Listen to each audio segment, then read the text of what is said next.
My dear students, Assalamu alaikum warahmatullahi wabarakatuh. As you can see, আমরা আজকে solve করব narration এবং সিলেট বোর্ডের অর্থাৎ আমার বোর্ডের এই যে টপিকটা, এটা মোটামুটি ভাবে তোমাদের এইচএসসি এনসিটিবি কর্তৃক যে বইটা আছে সেই বইয়ের ইউনিট নাম্বার 8 এর পেজ অ্যাপ্রক্সিমেটলি 132। তোমরা একটু চেক করে নিও। এই জায়গার একটা স্টোরি পুরো পেজটা এখানে আছে, এই জায়গা থেকে কিছুটা অংশ এই জায়গায় দেয়া আছে। সো আমরা এটা সলভ করবো এখন। তোমরা জানো ন্যারেশন সলভ করার ক্ষেত্রে আমরা কি করব, আমরা সবার প্রথমে দেখে নিব কাদের মধ্যে ডায়লগটা হচ্ছে বা এখানে কে কে আছে। নরমালি আমি যদি প্রথম লাইনটা পড়ি তাহলেই পাবো এখানে একজনের নাম, সে হচ্ছে জেরি। আমি যদি আরেকটু এগিয়ে যাই তাহলে আমি আরেকটু সামনে গেলেই পাবো অথরেজ অর্থাৎ লেখিকা। ঠিক আছে, তো এই স্টোরির নামটা হচ্ছে যে তোমার এ মাদার ইন ম্যানভিল। আমি একদম লাস্টের দিকে সেখানে এই ওয়ার্ডটা পাবো, ম্যানভিল। আমরা শুরু করতেছি। দেখো, তোমাদেরকে ন্যারেশন শেষ করে দিব। 2025 সালের প্রত্যেকটা বোর্ডের এই পর্যন্ত মোটামুটি কয়েকটা বোর্ড শেষ করা হয়েছে। 2025 সালের যা যা কোয়েশন আছে সবকিছু চেষ্টা করবো শেষ করে দেওয়ার পরীক্ষার আগে। Just stay with me. দেখো, have you seen your mother Jerry. Jerry এখানে নাম শুনে মনে হইতে পারে মহিলা, আই মিন মেয়ে, বাট জেরি হচ্ছে ছেলে। তোমাদের অনেকের হয়তো বা মহিলা হইলে ভালো লাগতো। Have you seen your mother Jerry অর্থাৎ তুমি কি তোমার মাকে দেখেছো Jerry. Someone question him that have you seen. Question কিভাবে বুঝবো আমরা? হেল্পিং ভার্ব দিয়ে শুরু হয়েছে কোনো একটা সেন্টেন্স, অক্সিলারি ভার্ব অথবা হেল্পিং ভার্ব যা যাই বলো, অথবা WH ওয়ার্ড দিয়ে শুরু হলে তা নিঃসন্দেহে কোয়েশ্চন। হোয়াট এভার, তার মানে এই টপিকটা জেরিকে কেউ একজন কোয়েশ্চন করতেছে, তুমি পড়লে দেখবে এখানে আর কেউ না, সে হচ্ছে অথরেস অর্থাৎ লেখিকা। তার মানে প্রশ্ন কে করলো? লেখিকা। সো আমি লিখতে পারি, যেহেতু আমরা ইন্ডিরেক্ট করবো তার মানে প্রথমে কি লিখে দিব? একটা জিনিস খুব ভালো করে খেয়াল করো, সেটা হলো ইনভার্টেড কমা ন্যারেশনে, অ্যাটলিস্ট প্যাসিভ ন্যারেশনের কথা বলতেছি আমি। প্যাসিভ ন্যারেশনে ইনভার্টেড কমার ব্যবহারটা খুবই খুবই ইম্পর্টেন্ট। তোমাকে প্রত্যেকবারই বলা থাকবে না the authoress asked Jerry or Jerry replied or the authoress said to Jerry, whatever. তোমাকে কি করতে হবে? ইনভার্টেড কমা ফলো করে করে বুঝে নিতে হবে কে বললো, কখন বললো, কি বললো, কাকে বললো। Who said, what said, to whom said and who and said. So যেহেতু এই গল্পটা অথরেস এবং জেরির মধ্যে, এবং এখানে কিন্তু প্রথমেই বলা নাই যে অথরেস জেরিকে বললো, আমরা কি করব? ইনভার্টেড কমা ফলো করে করে আমি তোমাদেরকে একটু শিখিয়ে দেই। প্রথম লাইনটা হচ্ছে have you seen your mother Jerry, এই লাইনটা কোয়েশ্চন, এখানে ইনভার্টেড কমা শেষ, তার মানে এই জায়গায় একজনের স্পিচ শেষ। আরেকজন বলতেছে I see her in every summer, এখানে এখনো শেষ না, চলতেছে, continue. She sends for me, এখানে আবার শেষ। তার মানে এই দুই সেন্টেন্সটা আরেকজন বললো, কে বললো তা তুমি পরে বুঝে নিও। তারপরে শুরু হলো আরেকটা সেন্টেন্স, এখানে ইনভাইট কমা নেই, তার মানে এটা চেঞ্জ হবে না। তারপরে এখান থেকে দেখো why are you not with her, এটা বলতেছে আরেকজন। তার মানে আমরা বুঝবো অ্যাকচুয়ালি পড়ার সময় কে কি বললো। আপাতত এই যে লাইনটা জেরি তুমি কি তোমার মাকে দেখেছো, অফকোর্স তা জেরিকে করা হচ্ছে। আর যেহেতু এই জায়গায় জেরি এবং অথরেস বাদ দিয়ে কেউ নেই, তার মানে আমরা লিখতে পারি দি authoress.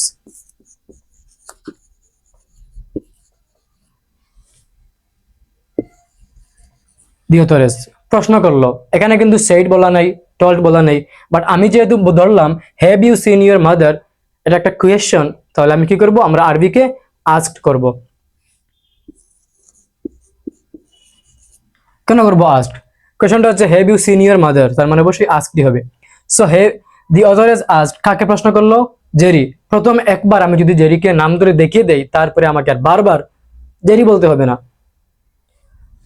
Asked Jerry, asked two দিব না আমরা। So the authoress asked Jerry, কি প্রশ্ন করলেন?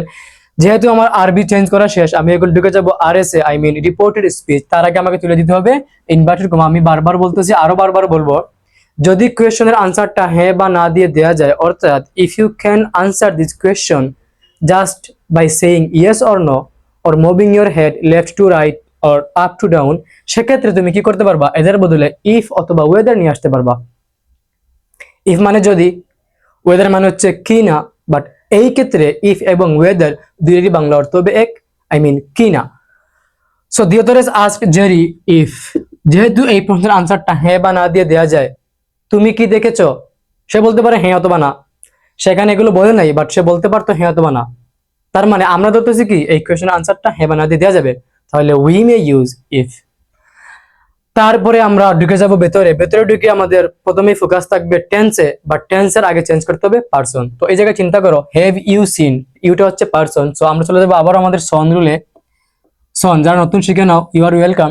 আমরা পারসন চেঞ্জ করি নারেশনে সন রুল দিয়ে, অর্থাৎ ফার্স্ট পারসন হলে সাবজেক্ট, সেকেন্ড পারসন হলে object, and if the person is third person then no change. So যেহেতু সেকেন্ড পারসন, অবজেক্ট কি, কাকে প্রশ্ন করলো, আপাতত শুধুমাত্র একটুক মাথায় রাখো, ন্যারেশনের ক্ষেত্রে কাকে প্রশ্ন করা হলো সেই হচ্ছে অবজেক্ট। তাহলে অথরাইজ কাকে প্রশ্ন করলেন, জেরিকে, জেরি হচ্ছে অবজেক্ট। আর পারসন চেঞ্জ করে আমরা কি বসাই, প্রোনাউন। আমাকে বলো তো what is the pronoun of the name Jerry. যেহেতু ছেলে তাহলে আমি হি দিব, সে কিন্তু মেয়ে না, হি, ইফ হি। নাও সবচেয়ে ইম্পর্টেন্ট এবং সবচেয়ে হার্ড পার্ট, আমরা টেন্স চেঞ্জ করব। টেন্স খেয়াল করো, টেন্স চেঞ্জ করার আগে সহজ করার জন্য তুমি পারলে ইটস ওকে, তুমি চপার হো it's okay, you are welcome, but tense change করার আগে চেঞ্জ করতে হবে সেন্টেন্স, সো দ্যাট এটা আরো বেশি ইজি হয়। Have you seen your mother, interrogative sentence. আমরা নারেশনে কি করব, প্রত্যেকটা সেন্টেন্সকে চেঞ্জ করব অ্যাসার্টিভে। সো অ্যাসার্টিভ করার জন্য সাবজেক্টকে আগে নিয়ে আসো, you have seen your mother, you have subject plus have oblique has থেকে হ্যাভ, তারপরে সিন হচ্ছে সরাসরি বি3। সিন কি বলো, বি3 কার, সি এর। তাহলে এটা হচ্ছে present perfect tense. And according the rules of changing tense, আমরা জানি নারেশনে প্রেজেন্ট পারফেক্ট টেন্স হয়ে যায় past perfect tense. And now if you ask me that what is the structure of past perfect tense, তোমার tense clear করতে হবে, sentence clear করতে হবে, কেস ক্লিয়ার করতে হবে, আদারওয়াইজ তুমি নারেশন পারবা না। So subject plus head plus বি3 হচ্ছে পাস্ট পারফেক্টের স্ট্রাকচার। সো আমি লিখতে পারি ইফ হি, আমার সাবজেক্ট লিখে শেষ। এবং there is a rule of নারেশনে, একটা রুল হচ্ছে rule of clarity. Rule of what, clarity. এই জায়গায় দেখো একজন অথরেস আর একজন জেরি, আমরা বারবার এখানে একটা হি আসবে, হিম আসবে। সো তুমি চাইলে হি দ্বারা, যেহেতু এখানে সমস্যা হবে না, যেহেতু এখানে লেখিকা আছে, আই মিন একজন মহিলা আর একজন পুরুষ, তাহলে হি বলতে অফকোর্স কি হবে, জেরি হবে। বাট নারেশনের রুলটা হচ্ছে আমি যদি ক্লিয়ার করে দেই, এক্সামিনার যে বুঝবেন সেটা বেনিফিশিয়াল। আমি কি করবো, হি দ্বারা যে বুঝাচ্ছি জেরিকে, তা আমি দেখিয়ে দিব। ক্লিয়ার, এটাকে বলা হয় রুলস অফ ক্লারিটি। এটাই নারেশনের একটা বেসিক রুল। ইফ হি, তারপরে ওই যে head, subject plus head plus বি3, ইফ হি হ্যাড সিন, তো বি3 আছে, if he had seen your mother. খুব ভালো করে খেয়াল করো, ইওর হচ্ছে কিন্তু পসেসিভ। আমি একটু নারেশনটা বুঝাই। নারেশনটা কি, আমি বক্তার কথাকে কপি করে কোট করে আমার মতো করে বলবো। এই জায়গায় যে প্রশ্ন করা হলো যে have you seen your mother, তুমি কি তোমার মাকে দেখেছো। কারণ আমি যদি বলি তুমি বলো তো কি প্রশ্ন করা হলো, তখন তুমি বলবা, জেরিকে প্রশ্ন করা হলো যে সে কি তার মাকে দেখেছে, সে কি হি তার মাকে, হিজ মাদার, যেহেতু সে হচ্ছে পুরুষ। So if he had seen his, now Jerry কোথায় গেল, আর জেরি এখানে লাগবে না, কেন আমি বলে আসছি the authoress ask Jerry if she had seen his mother. আবার জেরি দিব না, আগলি শোনাবে। Clear. I see her in every summer, খুব ভালো কথা। এই গল্পের মোস্ট টুইস্টেড পাসটা হচ্ছে ইমোশনাল অফকোর্স, যে জেরির মা নেই, বাট জেরি মিথ্যা বলতেছে লেখিকার কাছে। সে বলতেছে I see her in every summer, আমি তিনাকে, আই মিন আমি আমার মাকে প্রত্যেক সামারেই দেখি। সো কোয়েশন করা হলো তুমি কি দেখেছো, সে বলতেছে দেখেছি। রিপ্লাই, আমরা প্রত্যেকটা কোয়েশনের আনসারে কি করি, পজিটিভ হোক বা নেগেটিভ হোক, পজিটিভ হোক বা নেগেটিভ হোক, উই ইউজ রিপ্লাই। সো আমি বলবো জেরি রিপ্লাইড। কি বলবো, জেরি রিপ্লাইড, জেরি রিপ্লাইড। তারপর আমার তুলতে হবে এই ইনভার্টেড কমা, কেন আমাকে এখন প্রবেশ করতে হবে আর এসে।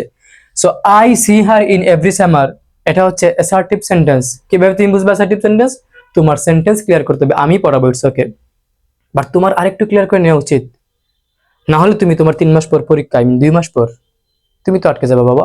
সো ভালো করে বাসায় পড়ে নিও, আমি পড়াই দিব ইনশাআল্লাহ টাইম করে। শি রিপ্লাইড, তারপরে যেহেতু এটা অ্যাসার্টিভ সেন্টেন্স আমরা ইউজ করতে পারবো দ্যাট, তুমি নোট ডাউন করে নাও। Assertive, optative and in exclamatory we may use that instead of inverted comma. অথবা হুয়েন আমরা লেফট আউট করে দিব। লেফট আউট মানে হচ্ছে কি করে বলো, বের করে দেয়া, আউট করে দেয়া, সেক্ষেত্রে আমরা ইউজ করতে পারি দ্যাট। হি রিপ্লাইড দ্যাট, আমি তো গেমে যাচ্ছি, what ever. He replied that, I হচ্ছে ফার্স্ট পারসন, চেঞ্জ হবে according to subject. Car subject, আরবি এর সাবজেক্ট। এই যে আরবি, জেরি রিপ্লাই, কে রিপ্লাই করলো, জেরি। জেরি হচ্ছে ছেলে, তার মানে তার pronoun কি he replied that he see present tense ন্যারেশনে প্রেজেন্ট টেন্স হয়ে যায় পাস্ট টেন্স সো আমি কি করব he replied that he she saw seen past হতে সাবজেক্ট প্লাস be2 সো আমি নিব saw তুমি চাইলে আবারও হি বলতে জেরি কি বুঝিয়ে দিতে পারো বাট এই জায়গায় লাগবে না কেন না একজন হচ্ছে পুরুষ একজন হচ্ছে মহিলা মেন রুলটা হচ্ছে দুইজনই পুরুষ হলে বা দুইজনই মহিলা হলে দেখে দিতে হবে কে কি করলো বা কে কি বললো what ever her mother change হবে না আর কোনো প্রশ্ন থাকলে করতে পারো তোমরা তো প্রশ্ন করো না her mother in every summer আর কারো চেঞ্জ হবে না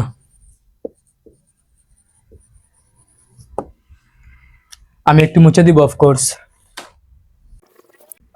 তারপরে একটু ভালো করে খেয়াল করো জেরি কিন্তু এতটুক বলেই থামে নাই সে কি বলতেছে জেরি বলতেছে যে সে তার কি করলো I see her in every summer she sends for me এই ওয়ার্ডটা তোমরা একটু লিখে নাও সেন্ডস ফর হচ্ছে group verb phrasal verb group verb কি যদি একটি ভার্ব এবং একটি প্রিপোজিশন অথবা অ্যাডভার্ব ফর হচ্ছে প্রিপোজিশন আর এটা হচ্ছে ভার্ব সেন্ড এখানে এস হচ্ছে কেন কেননা শি হচ্ছে third person singular number so she sends for me Bangla অর্থ আমার একটা স্টুডেন্ট আছে মহসিন কলেজের সে চট্টগ্রামেরই বাট আমি সিলেট থেকে ইটস ওকে সো তার মাঝে মাঝে কি হয় সে যখন কোনো একটা লাইন পড়ে আর যখন সে মনে করে যে অর্থ মিলতেছে না বা একটু মানে আমরা তো পরেই বুঝতে পারি যে মিলে নাই সে বলবে এটা ভুল বইয়ে লেখা হোক গাইড হোক সে বলবে এটা কি ভুল তেমন এইভাবে শি সেন্ডস ফর মি এই লাইনটা পড়ার পর অনেকেই মনে করবে কি সেন্ড করে কি পাঠা এটা তো একটু আগলি মনে হচ্ছে বা মনে হচ্ছে ঠিক না ভালো করে শিখে রাখো সেন্ডস ফর এটা একটা গ্রুপ ভার্ব কি একটা ভার্ব এবং একটা প্রিপোজিশন অথবা অ্যাডভার্ব মিলে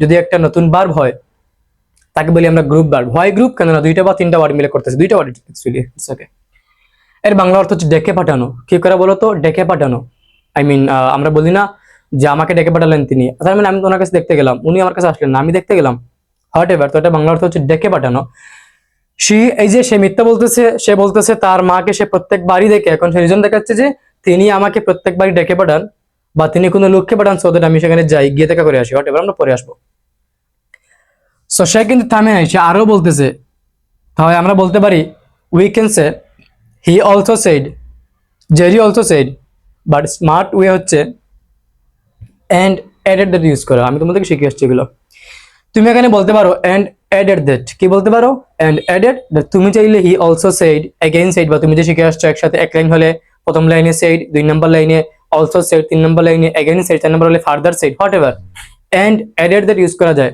সো আমি বলতে পারি এন্ড অ্যাডেড দ্যাট ফুল স্টপটা এখানে লাস্টে তুমি তুলে দিও তাহলে হবে এন্ড অ্যাডেড দ্যাট দেখো তো সে কি বললো সে বললো she sends for me she S H E she এই জায়গায় শি মুখ্য বিষয় না মুখ্য বিষয় হচ্ছে জেরি এবং অথরেজ আই মিন লেখিকা এর বাইরে যে যা করবে তা আমাদেরকে দেখিয়ে দেওয়ার প্রয়োজন নাই শি সেন্ডস কেন আসলো শি হচ্ছে third person singular number and if the subject is third person singular number we all know that we have to add s oblique es with the verb so আমি একটু সহজ করে বলি subject third person singular number হলে ভার্বের সাথে S by S add করতে হয় আই এম সরি তাহলে দেখো এখানে সে যে আছে থার্ড পারসন নাম্বার একলা হয় হোয়াট এভার সো এটা প্রেজেন্ট টেন্স এন্ড তুমি জানো আমাকে বলতে হবে না নারেশনে কি নারেশনে হচ্ছে প্রেজেন্ট টেন্স কি হয়ে যায় পাস্ট টেন্স হয়ে যায় সো আমি লিখবো শি সেন্ডের পাস্ট হচ্ছে সেন্ট শি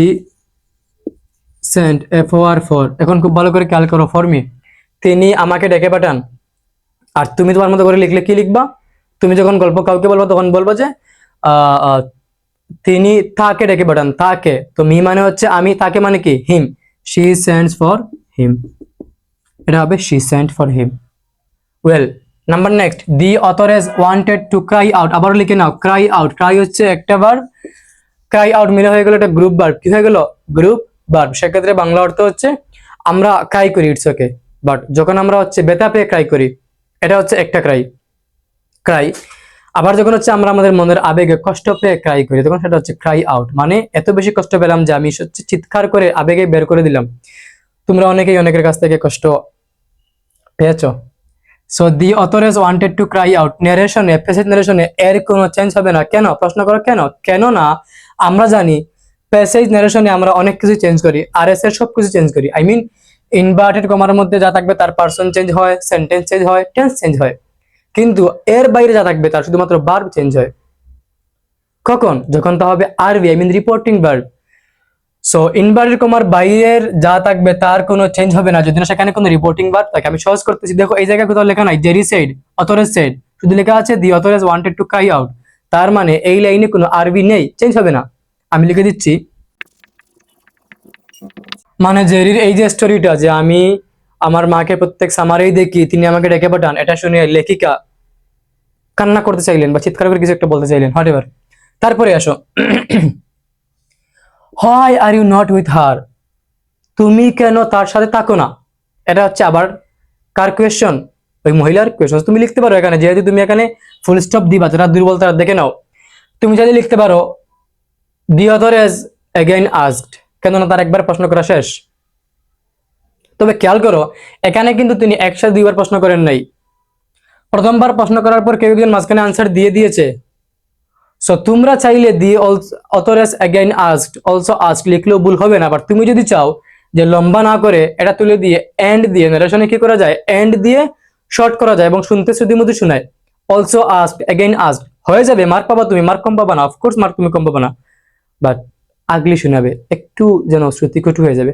সো আমি লিখতেছি এন্ড, সে কি করলো, প্রশ্ন করলো, তাহলে এন্ড এডেড দেন আগে আমি কি লিখবো, এন্ড আস্কড।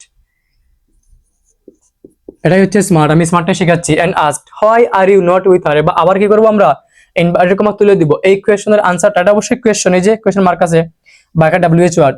সো কোয়েশ্চনের আনসার যদি হ্যাঁ বা না দিয়ে দেয়া না যায়, সেক্ষেত্রে ইনভার্টেড কমা তোলার জন্য কি করবো বলো, যেই ওয়ার্ডটা আছে WH ওয়ার্ড তাই বসিয়ে দিব।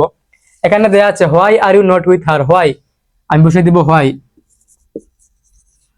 সো এখন আমরা কি করবো দেখো, পারসন চেঞ্জ করবো, ইউ হচ্ছে সেকেন্ড পারসন, আমরা চলে যাবো অবজেক্টে। এখন খেয়াল করো তিনি কাকে প্রশ্ন করলেন, বারবার বললাম না ওই যে একবার দেখে দিলাম জেরি, আর বারবার বলার প্রয়োজন নেই, বাট নিচ থেকে বুঝে নিতে হবে তিনি প্রশ্ন করলেন জেরিকে, যেহেতু এই পুরো টপিকটা কাদের মধ্যে, জেরি এবং অথরাইজের মধ্যে। সো আমরা ধরে নিব অবজেক্ট হচ্ছে Jerry, so second person you, object হচ্ছে জেরি, জেরি প্রোনাউন কি হি, হোয়াই হি।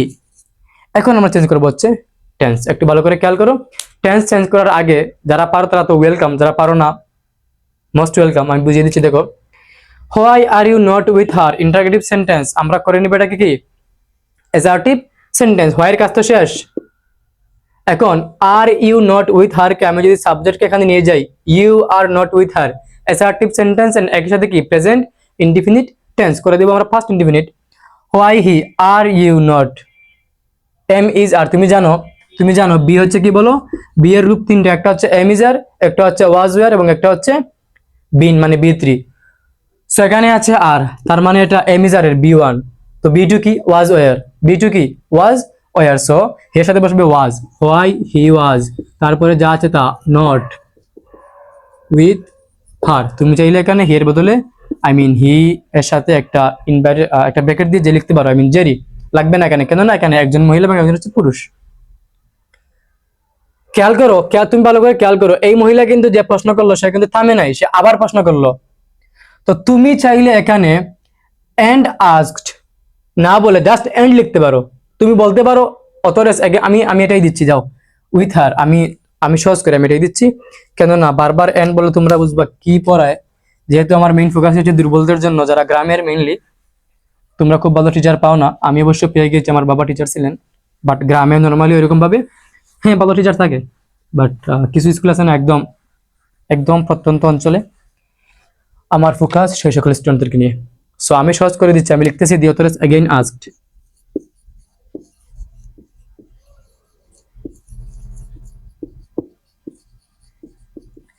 এখন খেয়াল করে, এত লম্বা লাইন লেখার তোমার কিন্তু টাইম নাই, তুমি চাইলে এখানে জাস্ট এন্ড লিখতে পারো, বাট তোমার জন্য আমি লিখলাম the author is again asked. সে কি প্রশ্ন করলো, how can she let you, let you, let দিয়ে মেইনলি বোঝানো হয় প্রস্তাব, let us go for a walk, চলো আমরা হাঁটতে যাই, but let you, let he, let him, এগুলোর বাংলা অর্থ এরকম আসে যে লেট হিম গো, তাকে যেতে দাও। So how can she let you go away, go away লিখে নাও, গো অ্যাওয়ে হচ্ছে গ্রুপ বার, বাংলা অর্থ হচ্ছে তাড়িয়ে দেয়া, প্রস্থান করা, বের করে দেয়া, এরকম একটা আমরা পড়ে আসছি রেইন রেইন গো অ্যাওয়ে, তাই না? সো আমরা এটা পরিচিত আগ থেকেই। আমি বাংলা বলতেছি, হাউ ক্যান, হাউ কিভাবে, ক্যান পারলেন, শি তিনি, লেট ইউ তোমাকে, গো অ্যাওয়ে আবার ছেড়ে দিতে, এগেইন। সো তো যখন জেরি বলতেছিল যে আমি আমার মাকে প্রত্যেক সামারেই দেখি, তিনি লুক পাঠান, আমি যাই গিয়ে দেখে আসি। তো লেখিকা বলতেছেন তারপরও কিভাবে তোমাকে তোমার মা পাঠান। মেন টপিকটা হচ্ছে যেহেতু জেরি বুঝতেছে না যে মা থাকলে কেউ এতিমখানায় থাকে না, আর লেখিকা মনে করতেছেন যে জেরি আসলেই মা আছে। ভালো করে তোমরা, এটা একটু ইমোশনাল। নর্মালি কারা এতিমখানায় যায় যাদের মা বাবা কেউ থাকে না? সো জেরি এটা মনে করতেছে সে অনেক চালাক, সে আসলে সে চাচ্ছে যে যাতে তাকে খুব বেশি অবহেলা করা না হয়। হ্যাঁ, সে মিথ্যা বলতেছে, ইটস ওকে। বাট লেখিকা ভাবতেছেন জেরি সত্য বলতেছে, এবং তিনি বলতেছেন যে তোমার মা তাহলে কিভাবে তোমাকে আবার পাঠায়। সো এটা একটা ইমোশনাল স্টোরি। আমি একটু গেমে যাচ্ছি। সো আমরা এখন এটাকে চেঞ্জ করব। দেখো, অলসো আস্কড হাউ, যেহেতু এখানে কোনো কি নাই, ইনভাইটেড কমা নাই, তাহলে আমরা সরাসরি হাউ বসিয়ে দিচ্ছি। হাউ ক্যান কি হয়ে যায়, ক্যান হয়ে যায় কুড, ক্যান কি হয়ে যায় কুড। বাট আমি কি এখানে হাউ কুড দিব না, তাহলে আবার কি হয়ে যাবে, আবার কোয়েশ্চেন হয়ে যাবে। সো আমি আগে ফোকাস করব পার্সনে, শি, থার্ড পার্সন, চেঞ্জ হবে না। তুমি জানো বাবা, তুমি জানো থার্ড পার্সন হলে নো চেঞ্জ, তাহলে এটা থার্ড পার্সন, শি চেঞ্জ হবে না, হাউ শি। নারেশনে ক্যান হয়ে যায় কুড, কেন হয়ে যায় প্রশ্ন করো, আমি উত্তর দিব পরে। How she could. Let you এর লেট ইউ বসবে, ওয়েট লেট ইউ বসবে না। লেট হিম, ইউ বলতে কাকে বোঝানো হচ্ছে? অথরেস বলতেছেন যে তিনি তোমাকে কিভাবে আবার পাঠিয়ে দেন, আবার ফেরত পাঠিয়ে দেন, বা আবার আসতে দেন। সো এই কাহিনী তুমি তোমার কোনো ফ্রেন্ডকে বললে বলবা যে লেখিকা বলতেছিলেন তিনি কিভাবে আবার তাকে ফেরত পাঠান, তাকে, হিম। এগুলো কি তোমরা বুঝতেছো? আশা করি বুঝতেছো। কুড লেট হিম, হিম বলতে জেরি, তুমি চাইলে জে লিখতে পারো, লাগবে না। হিম গো এওয়ে, যেহেতু এটা হচ্ছে ফেস বার, বাংলা অর্থ হচ্ছে লিখে নাও, প্রস্থান বা চলে যাওয়া, বের করে দেওয়া, আবার ফেরত পাঠানো, এগুলাই। গো অ্যাগেন, গো অ্যাগেন, AGAIN, অ্যাগেন।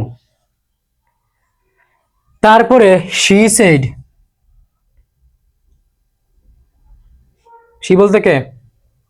সরি, এটা হবে যে হি, যেহেতু জেরি পুরুষ, আমারও মন চাইছিল জেরি মহিলা হলে ভালো হইতো, সরি। বাট আমি ভাবছি জেরি মনে হয় মহিলাই হবে, কেননা আমরা টম এন্ড জেরি দেখি দেখি একটা মাউস থাকে না, জেরিকে আমরা মহিলাই ভাবি। What ever. Go away again, he said she comes up hair, she, খুব ভালো করে খেয়াল করো, তাকে পরপর দুইটা প্রশ্ন করা হলো, তাহলে তুমি চাইলে কি বলতে পারো, দেন হি রিপ্লাইড বলতে পারো। যেহেতু প্রশ্নের আনসার তাহলে সেট কি হয়ে যাবে, অবশ্যই রিপিট হয়ে যাবে। সো তুমি চাইলে এখানে একটা দেন ইউজ করতে পারো, সমস্যা হবে না। আমি দেন দিচ্ছি, দেন না দিই বাধ্য। শি বলতে কে, হি বলতে কে, জেরি, তাহলে আমি লিখতে পারি হি রিপ্লাইড। সে কি রিপ্লাই দিল, she comes up here from. আমি তোমাকে বুঝাচ্ছি, আগে তোমাকে কি করতে হবে, ইনভাইট কমা তুলে দিতে হবে, যেহেতু এটা অ্যাসার্টিভ সেন্টেন্স, আমি লিখতে পারি that. He replied that, say reply দিল যে, কি দিল, ভালো করে খেয়াল করো। কামস আপ মানে কি, উপরে আসেন। ওই যে গল্পের নাম কি, এ মাদার ইন মেনভিল, মানে হচ্ছে একজন মা যিনি মেনভিলে, এই যে অরফানেজটা, এতিমখানাটা হচ্ছে পাহাড়ের উপর, তার মানে জেরির মা থাকেন নিচে, তিনি উপরে আসেন, তাহলে কামস আপ। কাম ডাউন নিচে, সিওএমই কাম, নট সিএলএম, সিওএমই কাম, কাম ডাউন নিচে নামো, কাম আপ উপরে আসো, এটা এভাবে বোঝা গেল। She comes up here from Manville whenever she can, তিনি যখনই সময় পান, যখনই পারেন তখন উপরে আসেন, এজন্য কামস আপ লেখা হয়েছে। এখন এটা আমরা চেঞ্জ করব, একটু ভালো করে খেয়াল করো, আমি আগে বলে নিচ্ছি, পরে তোমাদেরকে এটা লিখে দিব। তুমি কি কখনো বলো এখানে যাও? তুমি বলো এখানে আসো। তুমি কি কখনো বলো সেখানে আসো? তুমি বলো সেখানে যাও। তো কি, তুমি কি ফোকাস করলে এখানে, যে এখানে বললে মানে আমার কাছে বললে আমরা বলি যে আসো, আর দূরে হলে বলি যে যাও। ওকে, এটা মাথায় রাখি, আমি আসতেছি। সে কি রিপ্লাই দিল, she comes up hair, comes up hair, তাহলে আমি লিখবো দ্যাট শি, আমি বুঝিয়ে দিব, হোল্ড করো, she went up, THERE there. ন্যারেশনে হেয়ার হয়ে যায় দেয়ার, নাও হয়ে যায় দেন, কেন হয় প্রশ্ন করলে আমি আনসার করবো কিন্তু। হি ওয়েন্ট আপ দেয়ার, ন্যারেশনে হেয়ার হয়ে যায় দেয়ার, যেহেতু দেয়ার, দেয়ার মানে কি বলো, তুমি কি কখনো বলো কাম দেয়ার? নো, তুমি বলো কাম হেয়ার। তুমি কখনোই বলো না গো হেয়ার, তুমি বলো গো দেয়ার। তাহলে যেহেতু এখানে দেয়ার, তার মানে কি থাকবে, আমরা বলবো সেখানে যাও। সেখানে যাও মানে কি, গো। খুব ভালো করে ক্যালকুলেশন যাও মানে কি, গো। সো তুমি যখন এই গল্পটা অন্য কারো কাছে বলবা, তখন তুমি বলবা জেরি বলতেছিল, কি বলতেছিল, যে তার মা সেখানে আসেন? অফকোর্স না, তার মা সেখানে যান, তিনি যখন সময় পান। তুমি কি বলবা, জেরি বলল তার মা সেখানে যান তিনি যখনই সময় পান, তাই নাকি তাই না? অফকোর্স তাই। এখন খুব ভালো করে খেয়াল করে, এই জায়গায় কি দেওয়া আছে, হি সেড, কি দেওয়া আছে, সেড। তুমি জানো রিপোর্টিং ভার্ব যদি পাস্ট টেন্সে হয়, তাহলে ভেতরেরটাকে পাস্ট টেন্স করতে হয়। তাহলে জান কি হয়ে যাবে, গিয়েছিলেন, জান কি হয়ে যাবে, গিয়েছিলেন। তো তুমি লিখে নাও, খুব ভালো করে লিখে নাও যে কাম নারেশনে গ হয়ে যায়, গ কখনো কাম হয় না, বাট সামটাইমস কাম হয়ে যায় কেম না হয়ে ওয়েন। তুমি এখানে প্রশ্ন করবা যে ভাইয়া বা স্যার যে যাই বলো, শি কামস আপ, এটা হচ্ছে প্রেজেন্ট ইনডিফিনিট, হয়ে যাবে পাস্ট, তাহলে কাম তো হওয়ার কথা কেম, না কেম হবে না, কেন হবে? লজিকটা হচ্ছে তুমি কখনোই বলো না যে এখানে এসেছিলেন, সরি, তুমি কখনোই বলো না সেখানে এসেছিলেন, তুমি বলো সেখানে গিয়েছিলেন। আমি কি সত্যি বলতেছি? তুমি এটা মানে পার্সোনাল ফোকাস করো, তুমি বলো এদিকে আসো আর ওইদিকে যাও, তুমি যাও বলো, কিন্তু তাহলে দেয়ার মানে কি, দেয়ার মানে হচ্ছে ওইদিকে, সেখানে। আর সেখানে হলে কোনো কি হয় না, আসা হয় না, সেটা হচ্ছে যাওয়া। আমরা ইটসকে লিখতে পারতাম যে তিনি সেখানে যান, যান মানে হচ্ছে B one whatever, but যেহেতু এখানে দেওয়া আছে সেইড, সো কি হয়ে যাবে, তিনি সেখানে গিয়েছিলেন। তোমরা না বুঝলে আমাকে প্রশ্ন করতে পারো, I definitely will try my best to answer you. So went up there, নারেশনে হেয়ার হয়ে যায় দেয়ার, ঠিক আছে। সো আশা করি তোমরা বুঝতে পেরেছো। ফ্রম ম্যানভিল, ম্যানভিল হচ্ছে একটা পাহাড়ের নাম আই থিঙ্ক, ফ্রম, এটা খুব বিখ্যাত একটা স্টোরি, ফ্রম ম্যানভিল। এখন চিন্তা করো, আচ্ছা তারপরে আরো আছে হুয়েন এভার শি ক্যান, আমি লিখতেছি, আমি লিখতেছি, আমি কি মুছে দিব? I think I should. So আমি লিখলাম, আমি কি লিখলাম বলো, আমি লিখলাম হুয়েন এভার, তো আমি লিখতেছি আমি, হুয়েন এভার শি, নারেশনে ক্যান হয়ে যায় কোড, তুমি জানো এগুলা, হুয়েন এভার শি কোড, অর্থাৎ তিনি সেখানে গিয়েছিলেন বা সেখানে তিনি প্রায়ই যান যখনই তিনি সময় পান। এই সেন্সটা আমি জান বললো, আমি কি বুঝাবো, বুঝাবো পাস্ট টেন্স। ওকে, এখন দেখো সে কিন্তু থেমে নেই, সে আরেকটা লাইন বলেছে, তাহলে আমি কি বলতে পারি, এন্ড অ্যাডেড দ্যাট, কি বলতে পারি, and added that, and added that, কি অ্যাড করলো সে, বলো তো কি অ্যাড করলো, সে অ্যাড করলো যে শি বলতে কে, মুখ্য বিষয় না, ওই মহিলা মানে জেরির মা, মুখ্য বিষয় না। তাহলে কি করবো না আমরা, এখানে শি বলতে কাকে বোঝালাম তা দেখিয়ে দিব না, that she doesn't have a job now, doesn't have, does not have, তিনার আই মিন তার এখন আর জব নাই, প্রেজেন্ট টেন্স, আমরা কি করব, করে দিব পাস্ট। সো তোমার কি মনে হচ্ছে এখানে হ্যাভ আছে জন্য এটা কি তোমার কি মনে হচ্ছে কিছু এরকম যে হ্যাভ থাকলে present, present perfect? No, have এর পর কি থাকা লাগবে, must be, there should be a বি3, এখানে কোনো বি3 নেই। So and added that she doesn't, আমি এখানে লিখতে পারি didn't, she did not have a job, now হয়ে যাবে then, THEN then. So my dear beautiful and cute students, এই হচ্ছে আলোচনা, word by word, comma by comma, line by line, sentence by sentence and tense by tense. So তোমরা যারা বুঝো নাই প্রশ্ন করতে পারো কমেন্ট সেকশনে, আর যারা বুঝেছো ওয়েলকাম, থ্যাংক ইউ তোমাদেরকে। তো ভালো করে শিখো, ভালো করে শিখাও।